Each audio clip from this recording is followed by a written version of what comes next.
سڵاوتان لێبێت بەڕێزان. هاوڵاتیانی هەرێمی کوردستان ماوەی زیاتر لە 2 ساڵە بەوەی قەیرانی دارایی لە دۆخەیەکی جەرگبردان و حکوومەت هەرێمیش بە پاساوی زیادکردنی داهاتی ناوخۆ لە ئێستا دەستی کردووە بە زیادکردنی باج و ڕسومات لە سەر هاوڵاتیان. بە جۆرێک باج و ڕسومات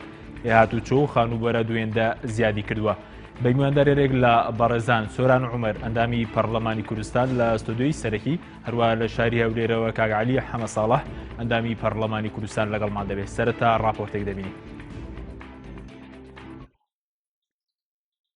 سەرەڕای ئەوەی هاوڵاتیانی هەرێمی کوردستان ماوەی زیاتر لە 2 ساڵە بەهۆی قەیرانی دارایی لە دۆخێکی جەرگبردان، بەڵام حکوومەتی هەرێم بە پاساوی زیادکردنی داهات بەردەوامە لە سیاسەتی سک هەڵگوشین و دەیەوێت بە تەواوی گیرفانی هاوڵاتیان بەتاڵ بکات. بە پاساوی زیادکردنی داهاتی ناوخۆ حکوومەتی هەرێم لە ئێستادا دەستی کردووە بە زیادکردنی باج و ڕسومات لەسەر هاوڵاتیان. بە جۆرێک باج و ڕسوماتی هاتوچۆ و خانوبەرە دووهێندە زیادی کردووە. سۆران عومەر ئەندامی پەرلەمانی کوردستان بە پەیامی ڕاگەیاند حکوومەتی هەرێم لە مانگی ئازاری 2016ەوە دەستی کردووە بە زیادکردنی داهاتی ناوخۆی بە جۆرێک بەشی زۆری زیادکردنەکان دووهێندە و زیاتر کراوە لەسەر هاوڵاتیان، بەڵام ئەوەی سەیرە پێدانی چارەگە موچە 2 مانگە دواکەوتو و 420,000 موچەخۆریش 9 مانگە موچەیان نەدیوە.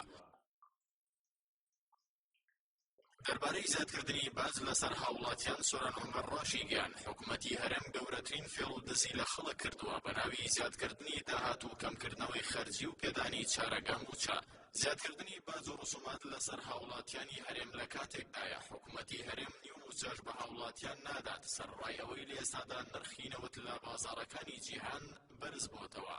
لای خۆشیەوە عەلی حەمەساڵح ئەندامی پەرلەمانی کوردستان ڕایگەیاند کۆی داهاتی مانگانەی نەوتی هەرێم بە بۆڕەی 660 ملیۆن دۆلارە و موچەی مانگانەی فەرمانبەرانیش تەنها 450 ملیۆن دۆلاری دەوێت. ئەو پەرلەمانتارە دەشڵێت ئەم دەسەڵاتە ستەمکارە و میلەت برسیکەر و بێویژدان و مافیاکانی ئەم دەسەڵاتە بە پاساوی میلەت خەریکی کەیف و سەفان. لە ئێستادا بەهۆی قەیرانی دارایی و پێنەدانی نیموچە هاوڵاتیانی کوردستان لە دۆخێکی سەخت ژیان دەگوزەرن و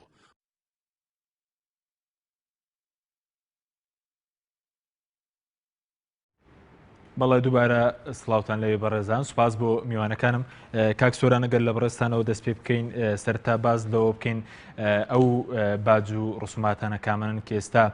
حکوومەتی هەرێمی کوردستان لەسەر هاوڵاتیان زیادی کردو. بەڵێ بە ناوی خوای بەخشندەی میهرەبان سڵاو بۆ بەڕێز و بۆ کاک عەلی حەمەساڵح و بینەرانیش. لە ڕاستیە ئێمە لەگەڵ ئەوە بووین کە مەسەلەی باج و ڕسومات لە حکوومەتی هەرێم پێداچوونەوەی پێدا بکرێ، بەڵام ئەمە بە یاسا دەکرێ و بە بوونی پەرلەمانەکرێ، لەگەڵ ئەوەشە لە دۆخێکان ناکرێ کە باج لەسەر خەڵک زیادکەی بە تایبەت چینە هەژارەکە کە موچەیت کردووە بە چارەکێ و خەڵکانێکی تری دەسەڵاتدار لە مستەفید لە ئەرز و داهاتی ئەم وڵاتە لە باج ئیعفایان بکەی لە ڕسومات و باج. ئێمە ئەگەر تەماشا بکەین یەکێک لەو شتانی کە داوامان کردووە دەستکاری بکرێ مەسەلەی باج و ڕسوماتە، بەڵام باج و ڕسومات لەم دۆخە زیاد بکەی بە بەهانەی خەرجیەکان ئەمە کارێکی زۆر خراپە. حکوومەتی هەرێم لە مانگی دووەوە بە ناوی زیادکردنی داهات هاتووە باجی داناوە لەسەر چی؟ زیادی کردووە. هەندێک لە باج و ڕسوماتەکانی چەندین هێندە نەک چەند هێندە چەندین هێندە کردوێتەوە، یعنی هاوڵاتیەک بە هەموو کوێرەوەریەک 100 مەتر زەوی هەبێت دروستی بکاتەوە، بەس بۆ دروستکردنەوەی بێ بچێ ملیۆنێک ڕسومات و باج و زەریبە بدا. بەڵام یەکێک نەخۆشخانەیەکی تایبەت دروستکە مۆڵەتەکەی 37,000 دینارە. کردنەوەی زانکۆ و پەیمانگای تایبەت بێ بەرامبەرە مۆڵەتەکەی. باشە جگەرە فرۆشی دوکانەکەی بێ مۆڵەتە هیچی لێ ناسەنێ. ئوتێلی 5 ئەستێرە کە چێشخانەی هەبێ باشە ڕسوماتەکەی چەنە؟ 200,000 دینارە. لە کاتێکا زەویەکەشی لە حکوومەت وەرگرتووە بە نرخێکی زۆر ڕەمزی. ئوتێلی 4 ئەستێرە 187,000 مۆڵەتەکەی. ئوتێلی 2 ئەستێرە و یەک ئەستێرە 30,000 مۆڵەتی کردنەوەی عیادەی پزیشکی و تاقیگا کە کێشەمان لە نرخە زۆرەکانیانەیە 15,000 دینارە. لەوە کارە ساتر دروستکردنی باڵەخانەی بازرگانی حکوومەت بۆ هەر مەتری 750 دینار وەرەگرە، پارەی مەساسەیە وەرەگرە. مۆڵەتی دروستکردنی یعنی وەرە خوارەوە تەماشا بکە ئەمانە گرفتی تایە دەبوو چاک بکرێ، نەک بێیت پۆلیسی هاتوچۆ موچەکەیت کردووە بە نیوە بە ڕوبع بە 3 چارەکە لێ بڕیوە، بەڵام ئەو غەرامەی کە ئەو وەرێگرێ و ناچێتەوە گیرفانی خۆی سێهێندەت کردووە لە غەرامەی کامێرا زیاد لێ خوڕین چەند هێندەی کردووە لە مۆڵەتی تازەکردنەوەی مۆڵەتی ساڵانە لە هەموو ئەم بوارانە تەنانەت لە زۆر بوارە یعنی دەرهێنانی ناسنامەی پیشەیی حکوومەت شوە لەوەش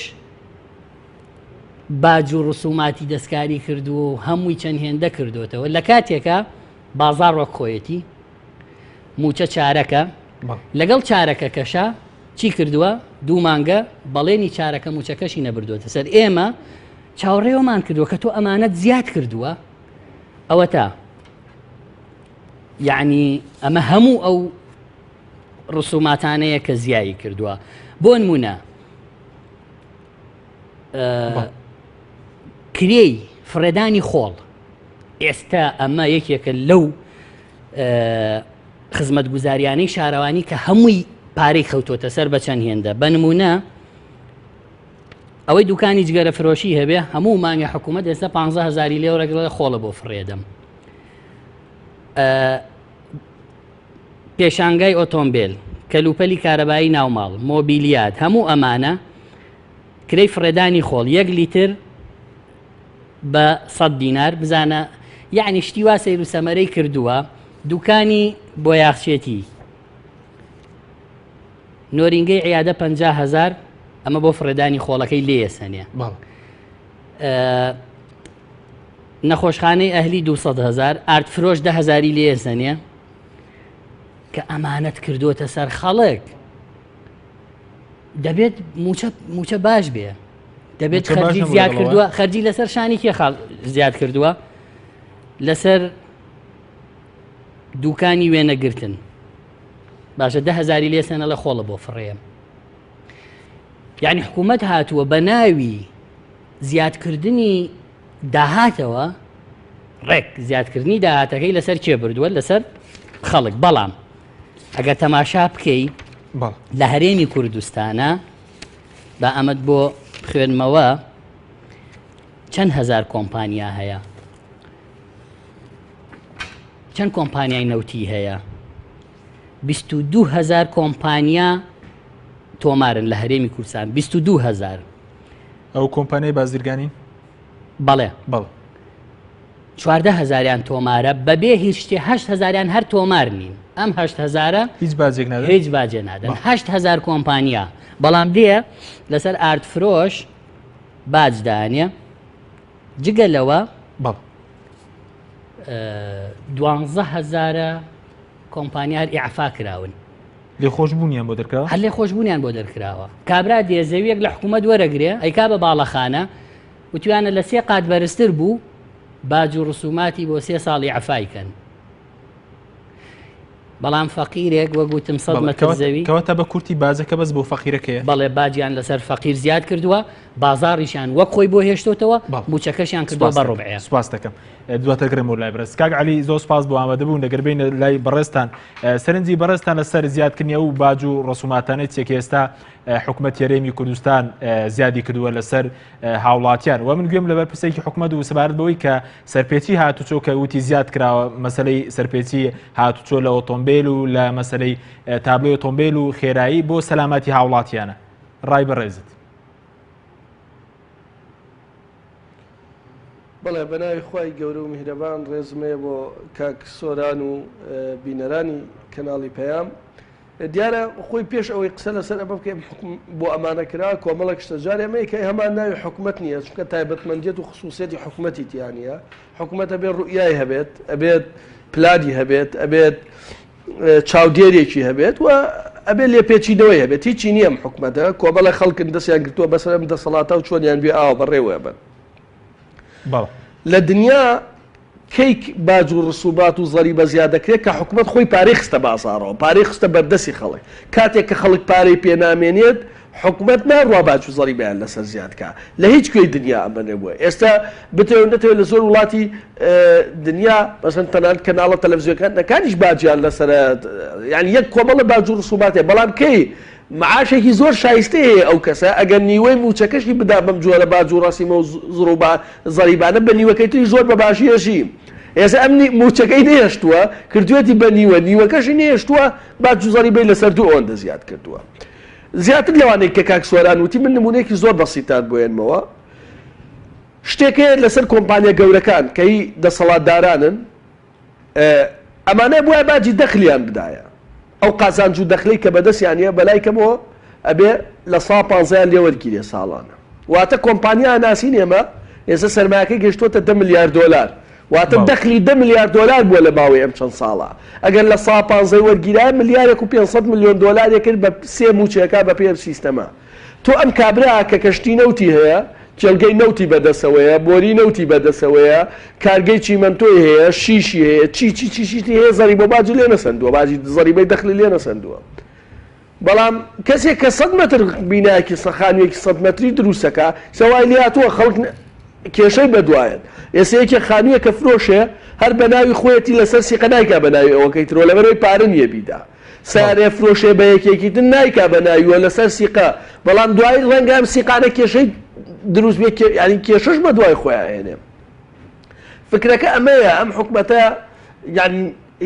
هیچ شتێک ئەم دەسەڵاتدارانە و هاوڵاتی ئاسایی بەیەکەوە نابەسێتەوە بڵێ عەتفێکی بۆی هەیە لە ڕووی ئەخلاقیەوە لە ڕووی مەبدەئیەوە لە ڕووی قانونیەوە تەنیا لە خەمی ئەوەیە چۆن خەڵک برسیکە خۆیان دەوڵەمەندکەن ئەجینا ئەو نمونانەی کاک سۆران هێنایەوە دایان نمونەی تر جا ئەو 14,000 کە کاک سۆران عەرزی کردیت وتی هەشتی هەل تۆمار نەکراون لە چواردەکە چواری زەڕی بێدا واتە لەوێ 10,000 تریش نایدا کە تۆمار کراون باشە ساڵ هەبووە لە خاڵە سنووریەکان لە یەک مانگا 11,000 عەفوی گومرگی هەبووە خۆمە کێن ئەمە هەمووی پرۆژەی استثماری نییە کاکە تا وەکو ئێستا ئێمە 500 پرۆژەی استثماریمانەیە لە کوردستانە بەڵام منە پێت دەڵێم لە یەک مانگا 11,000 عەفوی گومرگی هەبووە دوو خۆیان کۆمەڵە کۆمپانیایان دانا بۆ خۆیان پارەوەرەگرن لە خاڵە سنووریەکان بە بێوەی باج و زەری بەوەی چیش بن ئەمە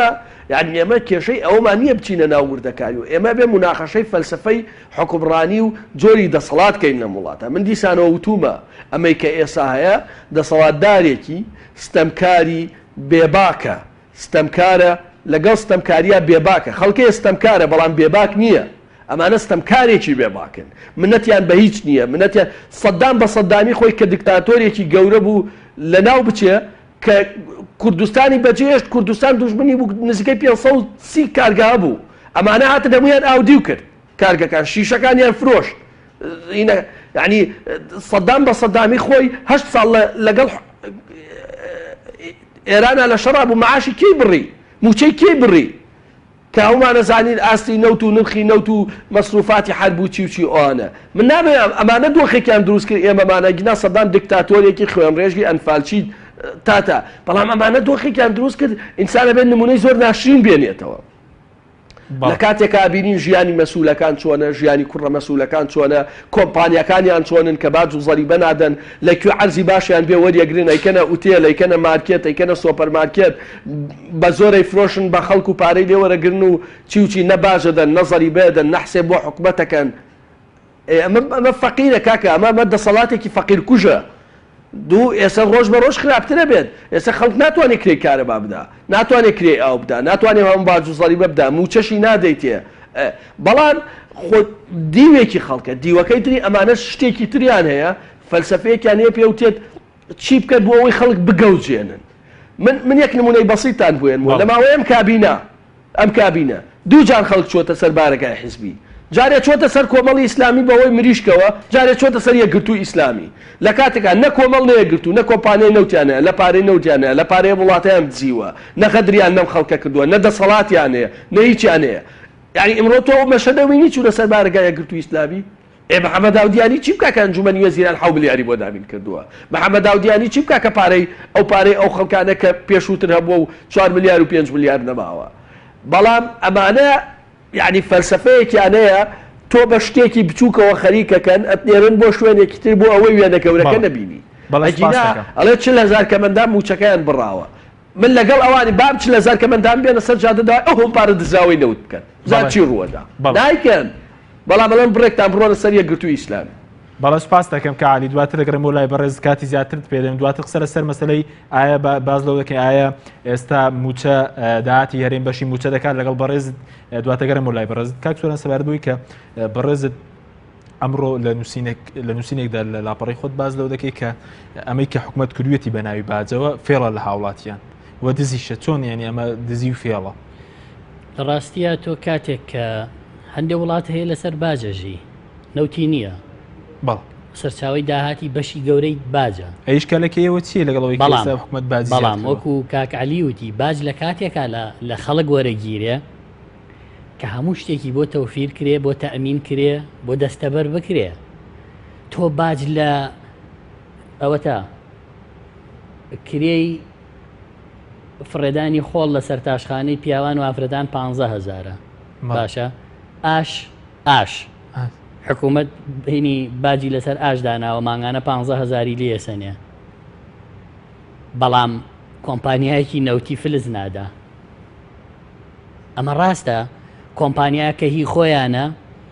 لە کاتێکە ئەبێ لە کۆی داهاتەکەی لە 102 بدا لە 100 نادا هیچ کۆمپانیایەکی نەوتی باج نادا نەخێر هیچ کۆمپانیایەکی نەوتی لە هەرێمی کوردستان باج نادا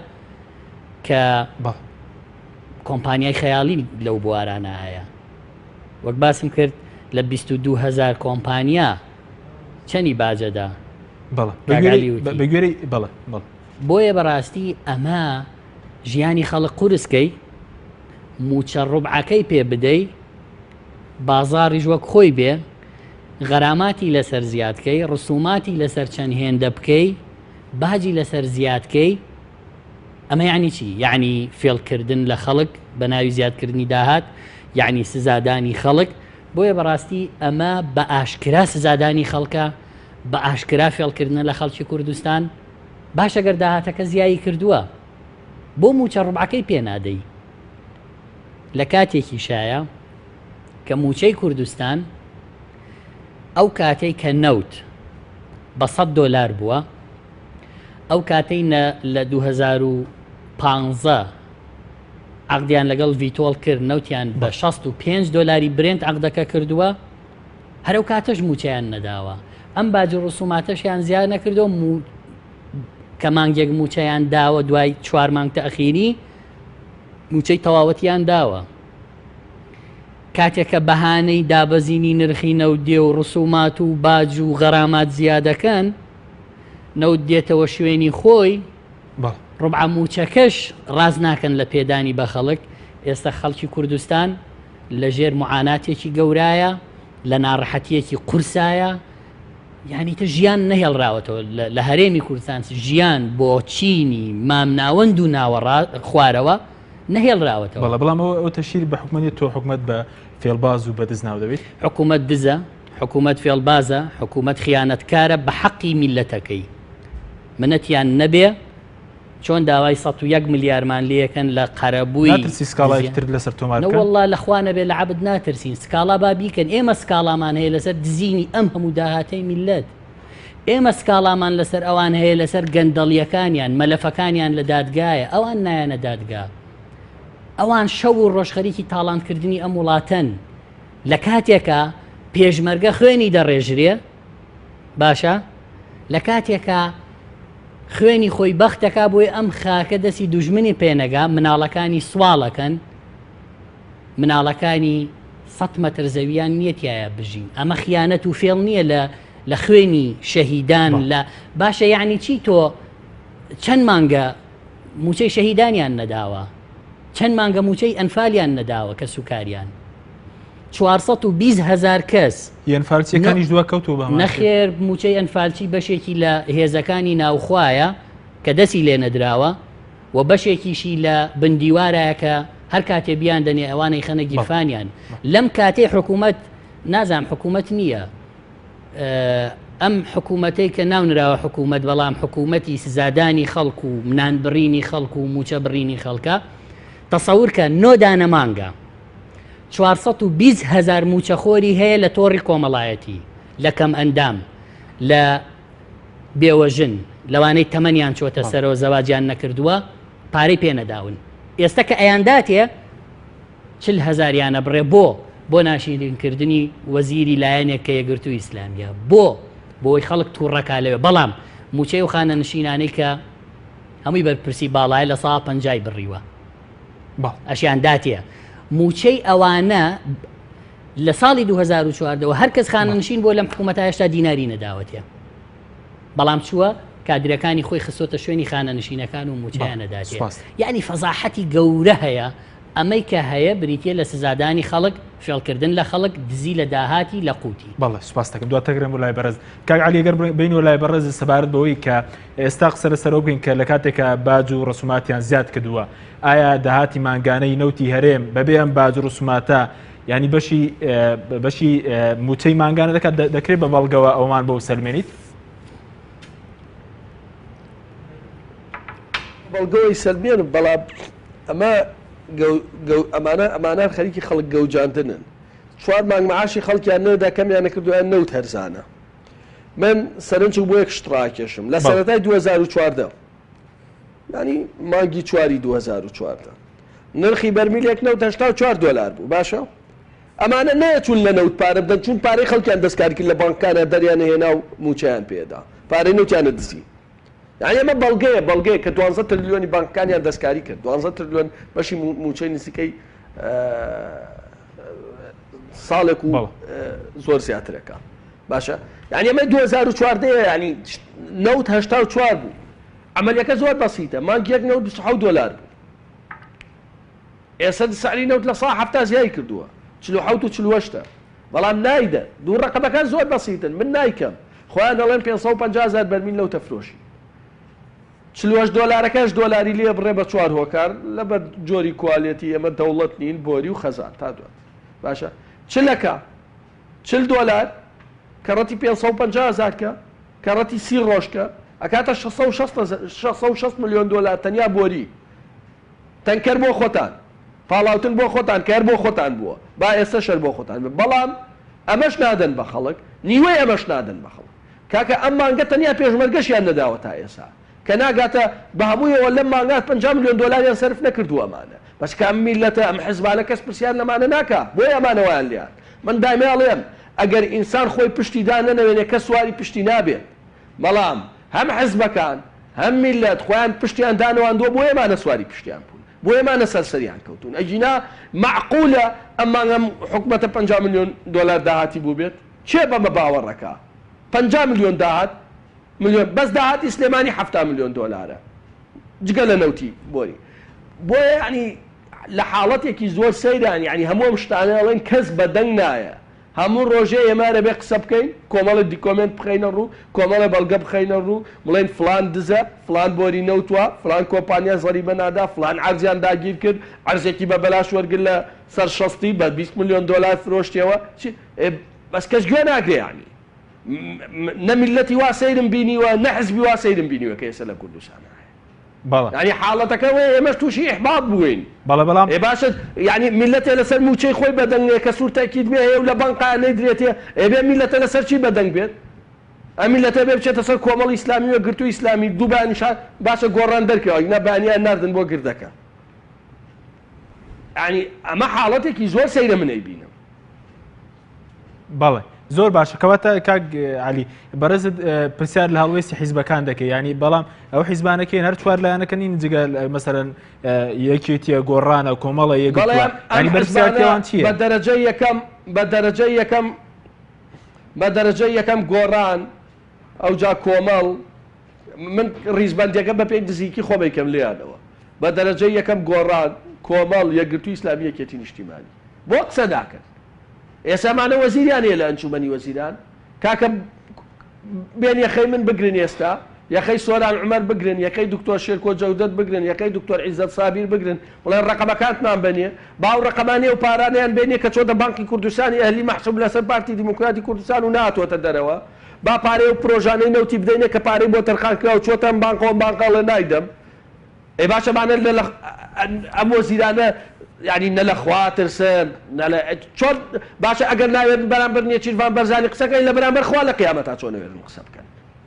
یعنی ئەمە ئیسلامیەکان ئەی بۆ ئەوانەی یەکێتی و گۆڕانیش بە ئەمان شێوە ئەوجا ئەوانەی ئیمانیان هەیە ئیمانیان ئەوانەی ئیمانیان نیە ویژدانیان بەڵێ يعني اما ارقام 22 مليار دولار چۆتەن بانقەوە تا ئێستا لە پارەی نەوت لە 2007 پارەی نەوتی تێچێ ئەڕات و نایەتە دەرەوە ئەڵێ سێ گۆشەی بەرمۆدەیە کەس قسە ناکە ئەو میلەتە وەزعی نەما یعنی کاکە سواران ئیسە باسی شتێکی کرد من خەڵک تەلەفۆنم بۆکە بێوەژنە تۆڕی کۆمەڵایەتی کەمەندامە ئەڵێ سێ مناڵی هەتیوم لەسەرە 950,000ەکەشم وەردەگرتووە بۆ خاتی خوا بەچی بشیم خەڵکان تووشی شتی زۆر خراپ کرد ئەمانە یعنی ئەنواع شتی ناشرینیان نام کۆمەلگا بڵاو کردەوە بەوەی ئەوەی کە پارەی خەڵک نادەن خۆ ینی کێشەکە ئەمە نییە ئازارەکە زۆر گەورەیە کە ئێمە بەم نەبرە قسەکەین ئازارێکی زۆر لە دڵمانایە بەڵێ زۆر باشە بەڵام بەڕێزت وتت میلەتی واسەیر و حیزبی واسەیر نەبینیوە دەسەڵاتی واسەیریشت بینیوە ئەوەی کە ئێستا حکومڕانی دەکەن لە وڵاتەیە کاکە ئەم دەساڵە ئاوا حکومەکە ئەڵێ من کەیویستم موچە دەم کەیویستم نایدەم ئەم پارەی معاشە بە پارەی خۆی زانێ بە پارەی خەڵک نازانێ ئەم میلەتەش هەمووی بەی خۆی زانێ یعنی ئەو خاوەنیەتی کەی نانی بداتی ئەیداتێ کەی موچەی بداتی ئەیداتێ وتی شەڕ وتی ئاشتی ئەی هێزەکانی تر گریمان ئەو بۆ خۆیەکە ئەکرێکە بۆ خۆی بکە ئاوایکە ئەی ئەوانەی تر کە بۆ خۆیانی ناکەن بۆ قسە ناکەن ینی فکرەکە ئەمێ بۆ قسە ناکەن ئێستا سبەی نێوەزیەکەی کۆمەڵ و یەکگرتو و جێگری سەرۆکی حکومەت یعنی بۆ ناڕۆن بڵێن بۆ ئەم حساباتی نەوتە چێتەم بانکەوە کوا پێشووتری شەروا بووە لە ئاڵگۆڕی پارەکە شاروە ئەومانە ئەو پارەشی کە ئیدەنە مەعاشەمومانە 20 میلیۆن 25 میلیۆن دۆلار قازانچەکە بەس لە گۆڕینەوەکەی بێ کلیک بە 128 و 29 فرۆشێتە خەڵک بە کلیکێکتر بە 170 شکێنێتەوە بۆ حکومەت بە 180 بە نرخی بانکی مەرکەزی عێراق کاکە جا کەس قسە ناکە لە وڵاتە خۆ کێشەکە ئەمەیە من لەگەڵ شەڕانی من دژی شەڕم بەڵام خەباتی مەدەنی هەیە من لە تۆ پرسم ئەو چوار حیزبە تاوەکو ئێستا بەیاننامەیەکی جددی منەظەم و ڕێکوپێکیان دەرکردووە لەسەر ئەوەی کە ئەم پارە هەیە و مەعاشە و بۆ مەعاشێ خەڵکەدانن نەخێر چۆن نەبێت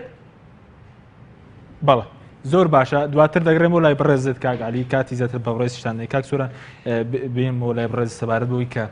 تۆکو بە دواسوونەکانی خۆت لە لیژنەی دارایی ئەنی گەشتی ئەو قەنەعاتەی کە ئێستا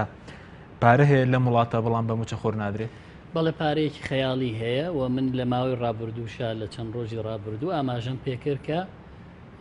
لە ئێستەیە پارتی دیموکرات 8.5 ملیار دۆلار لە ئەستۆیەتی کە دیار نییە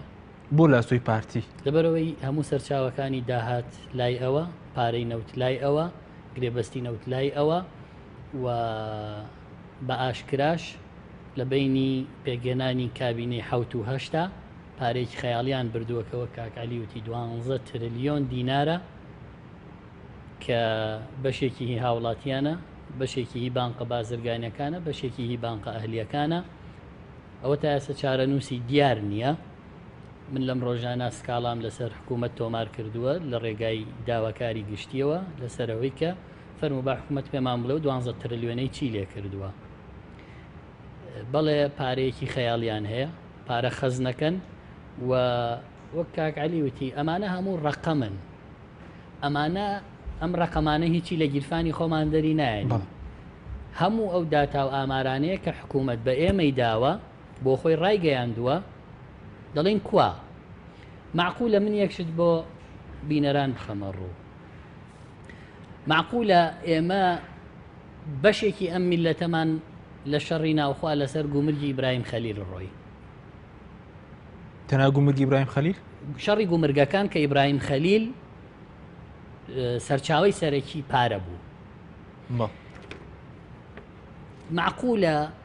شەڕی گەورەی ناوخۆ بەشی لەسەر داهاتی گومرگی ئیبراهیم خەلیل بوو بێ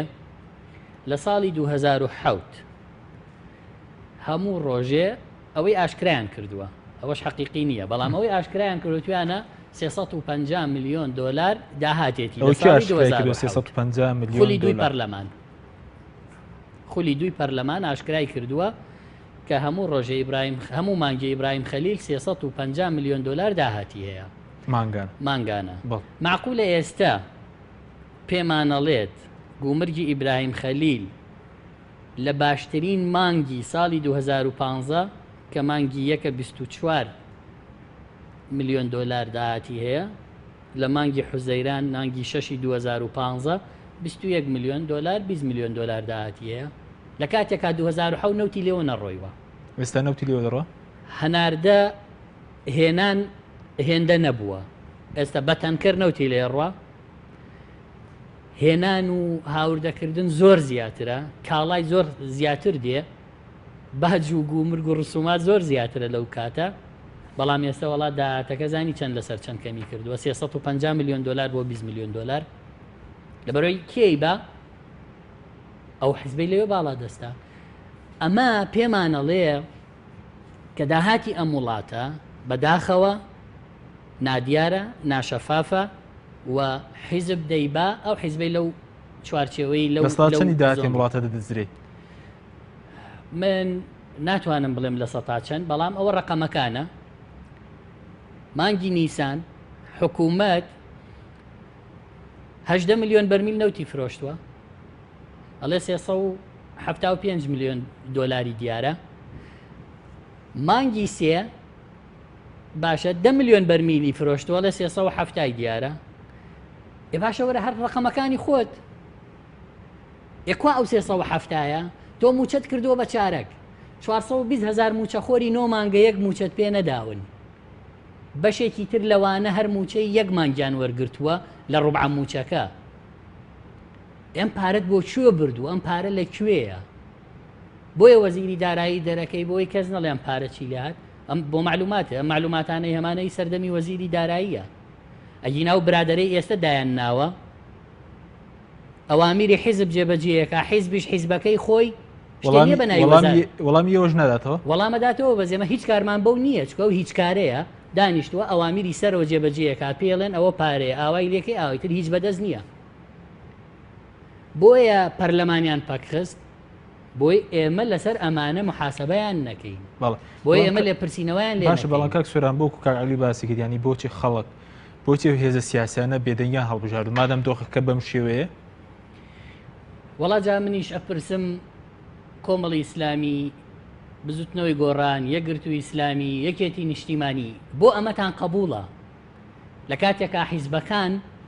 لە یەکی 2014 دیناریان لە داهاتی ئەم وڵاتە وەرنەگرتووە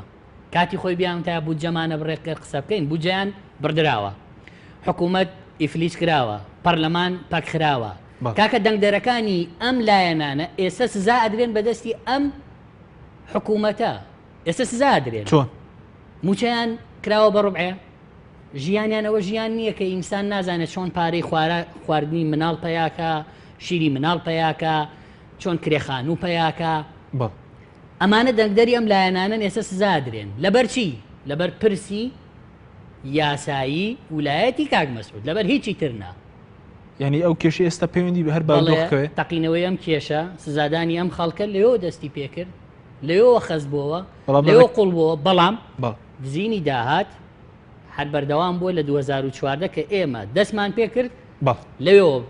ناشەفافی و بردننی پارەی زۆری نەوت لێەوە دەست بەڵێ سپاس دەکەم دواتە گەرم بۆ لای بەرز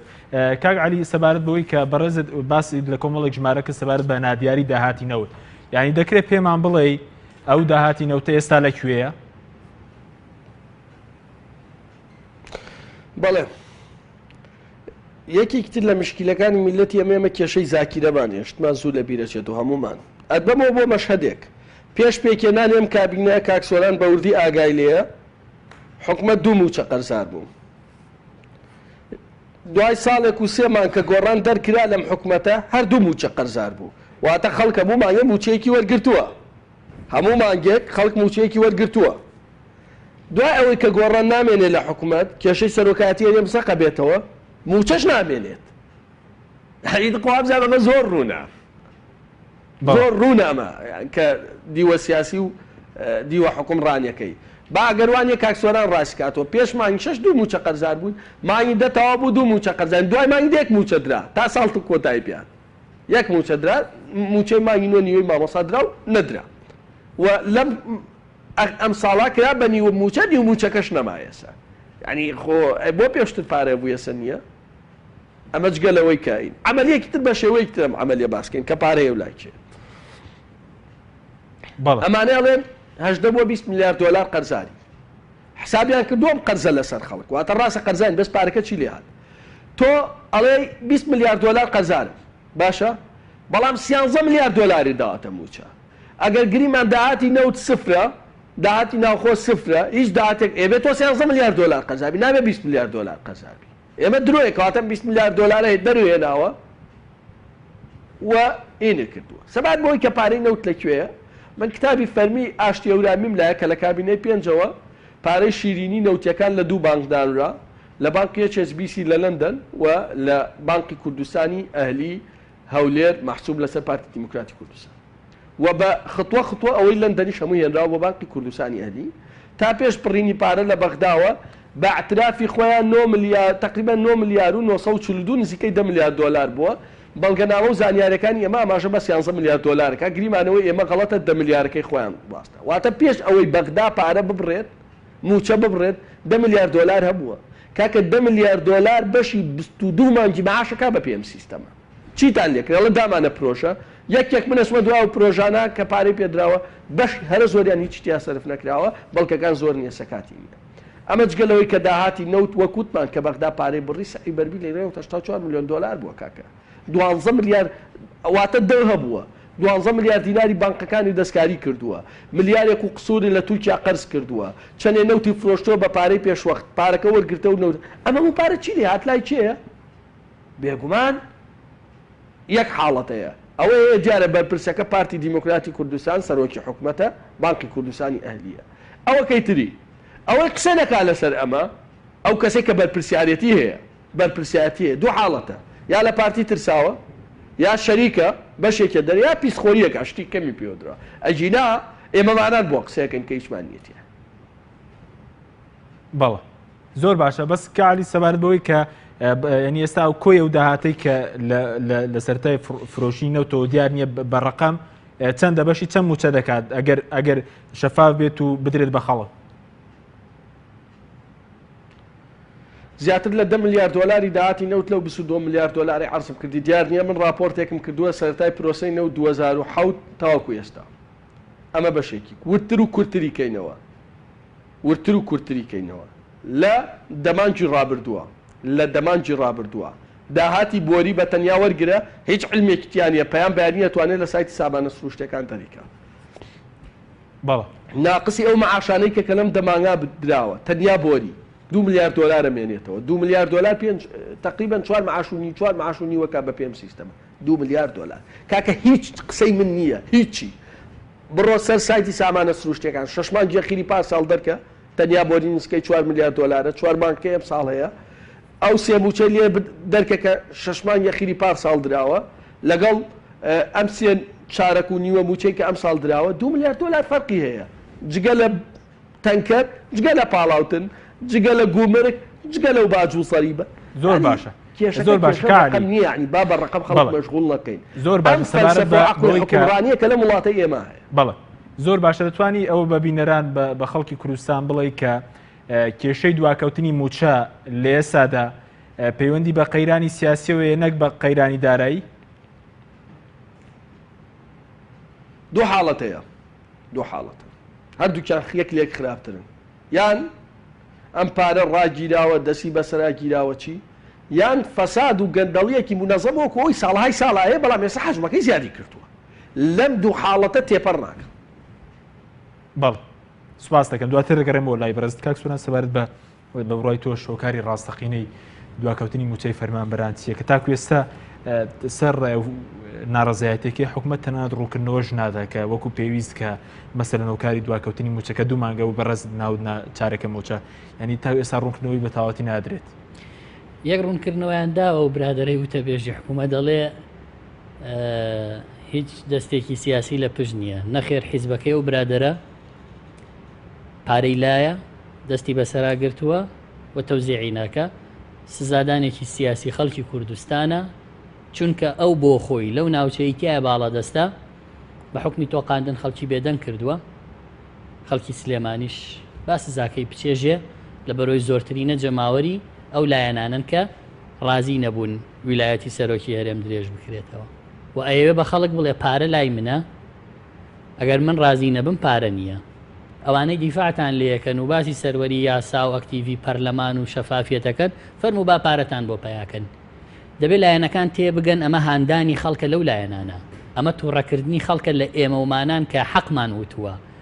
بۆی بڵێن کاکە مێشکمان چۆ هەموو ڕقەمە چییە ئەی باشە بۆ مێشکن نەچۆ 25 ساڵە دزید لێکرێ 25 ساڵە خیانەت لێکرێ 25 ساڵە داهاتی ژێرپێت ئەدزرێ بێتاقەت نەبووی لەوە کە ئێستا نەتیجەکەی ئەوەیە ژیانت ئاوای لاتۆ بێتاقەت بووی لەوێ ئێمە حەقیقەتەکانە پێ بڵین تۆ بێتاقەت بووی لەوە بێ ماڵی بەسە کردار کردار چی بکەین خۆ دەبابەمان نییە بیبین پارەکان دەست بەسەرا بگرین ئێخۆ ئێمە عەقدی نەوتیمان نەکردووە ئێخۆمە ئاگامان لێ نییە نەوت چۆنە ڕوا و چۆنە فرۆشرێ و پارەکەی لە بانقەکانەوە چۆن هێنرێ ئەزانی ئەم لایەنانەی کە پارەی وڵاتیان لە بەردەستە وازان خەڵگەونە جێلە برادێک لە ئەنجومەنی وەزیران کە بەرپرسی چەند ساڵی گەندەڵیاڵێ وەڵاو کێشەی تەکنیکی هەیە پارەکە وەکۆی بە کەر و عارەبانە بێننەوە وەڵا بە کەر و عارەبانش پارە بێتەوە کێشەی تەکنیکی بۆ دروست نابێ ئەی بۆ چەند ساڵە کێشەی تەکنیکی بۆ ئەم هەموو ملیارە دۆلاری ئێوە دروست نەبووەکەی دزنەوەی بن ئەزانی ئێستا هەموو مانگێ لە بانقی کوردستانەوە 500 میلیۆن دلار ئەچێتە دەرەوەی ئەم کوردستانە بۆ کوێڕوە کەس نازانێ هەموو مانگێ لە بانقی کوردستانەوە لە پارەی میلەت هەیە 500 میلیۆن دلار ئەچێتە دەرەوەی هەرێمی کوردستان و دەرەوەی عێراقیش کەس نازانێت چییە ئێستا لە سەروبەندی گەڕان بە دوای و پارانەی چۆن لە عێراقەوە چنە دەرەوە هەرێمی کوردستان بەشێک لەو پارانەی ئێستا ڕۆژانە لە عێراقەوە چێتە دەرەوە لە بانقی کوردستانەوە تەنها لە بانقی کوردستانەوە هەموو مانگێک 500 میلیۆن دلار برێتە دەرەوەی عێراق کەسیش نازانێ ئەم پارە چییە و چۆنە بۆیە وڵاتە تاڵان کراوە و خەڵکیش هاندراوە لە لەوانەی پارە و داهات و دەسەڵاتیان بەدەستەوە نییە بۆی بڵێن ئەها حکومڕانێتیان چی لێکرد ئێمە وامان لێکرد یا ئەوانەی زۆر باشە بەڵام ئەوەی کاگعالی باسی کردەوەی کە بۆ مریشک دێنە سەر کۆمەڵی ئیسلامی بۆ پارەی کە مندامانی ژەچنە سەر یەکگرتووی ئیسلامی دەبێت خەڵک وەڵاجا من دوێنێ شەو ئەوەم نووسی ئەگەر بۆ مریشک بێنە سەر ئێمە و بۆ پارەی کە مندام بچنە سەر یەکگرتوو ئەی ئەبێ بۆ موچەی ئامی خەڵکو بۆ داهاتی نەوت بچنە سەرکێ وازەحە ئێمە هانی خەڵک نادەین بەس دەبێت لایەنەکان تێبگەن ئێمە هیچمان بەدەست نییە خەڵکمان لێ هانەدەن ئەوان داهاتی وڵاتیان دزیوە دەشیانەوێ خەڵک بێدەنگ بێ لایەنەکانیش ئەوەی ئەوان دەیڵێن قبوڵیان بێ کاکە خەڵکی کوردستانی تااقەتی لە ئێمەش شوێتر ئێمەش قسە ناکەین و فەرموو لایەنەکان بەرپرسن لەمە کاکە عێراق شەڕی داعشی هەیە ئەنبار و فەلوجە و مووسڵی گیراوە بەدەست داعش وەیە ئێمە یەک بیرە نەوتمان نەکەوتۆتە دەستی داعش بەڵکو نەوتی کەرکووکیش فرۆشراوە ڕۆژانە 450,000 بەرمیلیان فرۆشتووە پترۆ دۆلارەکەشیان نەداوەتەوە بە کەرکووکیەکان ئەڵێن وڵا هەناردەی نەوتمان دابەزیوە بۆی پارەکە بشارنەوە ئەی باشە بۆ عێراق لەم کاتا کە ئەنبار و فەلوجە و مووسڵی لە دەستی داعشە داعش نەوتی تیا فرۆشێ بیرەکانی گرتووە بەڵام هەناردەی نەوتی عێراق ئەبێ بە 3.9 ملیۆن بەرمیل 800,000 بەرمیل ڕۆژانە زیادەکە لە کاتێکە دوو پارێزگا و نیوی بەدەست داعشەوە ئێمە هیچمان بەدەست داعشەوە نییە بەڵکو هەندێ بیرە نەوت لە دوای شەڕی داعش کەوتۆتە دەستی ئەم برادەرانە ئەشی فرۆشن ڕۆژانە کە چێڵن هەناردەی نەوتمان کەمیکرۆ ئەمانە بەڕاستی ئەوە نەماون قسەیان لەسەرکەی ئەبێ دادگاییەکی عادیلانە بکرێن و هەمویان لەسەر ئەو دزینی داهاتی ئەم وڵاتە چەند ساڵە محاکەمەیەکی عادیلانە بکرێن کەچی هێشتا چاوەڕێن چاکسازی بکەن هێشتا ئامادەنین لە داهاتی وڵاتە ژیانی خەڵک چاکەن کاکە ژیان نا ڕوبع موچەکەی خەڵک قبولی کرد بیدەنێ لەبەرەوەی خەڵک ڕوبع موچەی قبول کرد ئێستا نایدەنێ ینی پێ دوایە کارەساتی دواتریشی بە دوایێت دوای ڕوبع موچە ئێوە تا ڕوبع موچەش نەما کارەسات چییە خەڵک تا قبولی کرد بێدەنگ زۆر باشە کاک عەلی گەر بگرین وڵای بەڕێز سەبارەت بە ینی چارەسەر چیەکەوەی کە بەڕێز و کاک سووران باز دەکەن کە گەندەڵێکی گەورە لە پرۆسەی نەوت بەسەرەن داهات هێنایدا بە خەڵک هەنی چارەسەرەکە چییە چی بکرێت وڵی سەکاک سۆران شتێکی وتمنی تاسان منەم زانی پارە زۆرە لە بانکی کوردستانە و بەشێکی زۆری گەندەڵیەکانی لێ بەڵام ئەوەی کەوتی 500 ملیۆن دلار هەمومانە لە بانکی کوردستانەوە ئەڕاتە دەرەوە جام دوای لەگەڵ کاک سۆرانە ئێمە مناقشەی وردەکاریوە بێ بە دوچوونی زیاتر کەین ئەمە وا بێت ئەم میلەتەش قسە نەکا ئەم میلەتە شایانی لەوە زیاترە ئەگەر ینی هەر بەجدیمە چکە 500 ملیۆن دلار بەشی معاشێکی ئەم خەڵکەیە کات دیسانەوە تاکی دەکە وەم پارەی نەوتەی نە بانک کوردستان 500 ملیۆن دلاری لەکوێ بۆیە ئەمە زۆر خەتەرە زۆر خەتەرە ینی زۆر خەتەرە ئەمە چارەسەر چییە؟ چارەسەرەوەی ئەم حزبانە بەدەنگ بێن ئەم حزبانە بێدەنگی ئەم حزبانە زۆر سەیرە بێدەنگیەکی سیر کە ئازارەکەی زۆر زیاتر لەو گەنتەڵێکەیە لە وڵاتە من نازانم کۆمەڵی ئیسلامی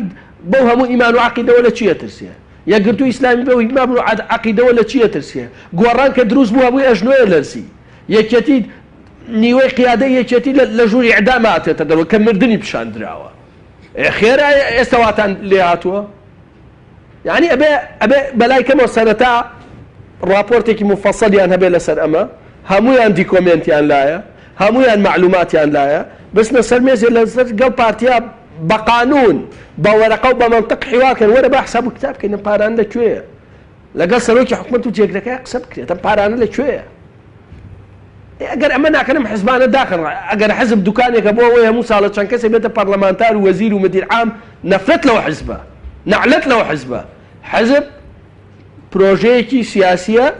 بۆ دادی کۆمەڵایەتی بۆ دیموکراسی بۆ گەشە پێدانی ئابووری چەسپاندنی مافی مرۆڤ حزب بۆ ئەمەیە حزب بۆ ئەوە نییە بوو 4 ساڵ جارێک کۆمەڵە خەڵک کاتە مەسوول و معاش خوێن